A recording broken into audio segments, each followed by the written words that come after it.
find them trustworthy. We're pretending there are these kind of voters in the middle. I think, David, you're right.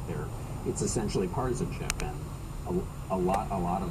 I mean, Donald Trump has, some number. We don't know what that number is, but high 30s, low 40s of people who new information about him, no matter what the kind, does not change their opinion about how they're going to vote.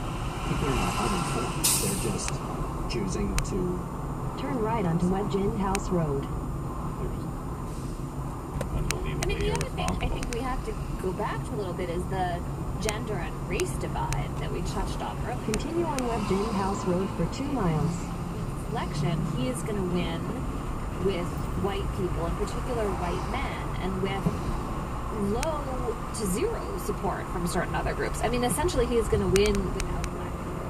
And I can't quite get my mind around what that is actually going to look like and what that means for the country. I'm ashamed of my fellow white men.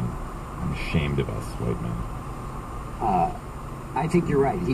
But Emily, that's worth just highlighting a little more, is that the demographic changes in the country that we've been tracking for the last several elections are not going to abate. There are not suddenly going to be more white men in America. In the next presidential election, they will be a smaller share of the election, as they have been a smaller share for the last several. So America is changing, and yet the election, if Donald Trump is elected, he would be a president from a previous electorate, essentially, going into a future. Right, he will be a last gasp president, and yet, we don't know what the impact of that will be going forward, obviously, because it is such an enormous question mark. I mean, I really feel like I have no idea what that will actually consist of, that presidency. I have 2 white male sons, so I've gone from 1 to 2, so the number of white men increasing. It's all on you. One last question, I guess for you, John. Is there any fundamental shift in race dynamics still possible? We have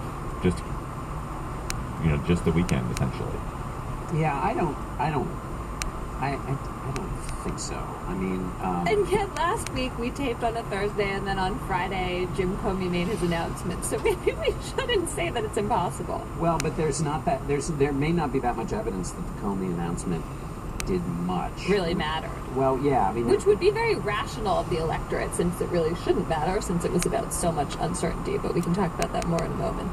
The real question is just the one you raised at the beginning, which is about ground game. I mean, this is a question of who can turn out their voters and who has the model in place for working those voters and turning them out. Can I raise one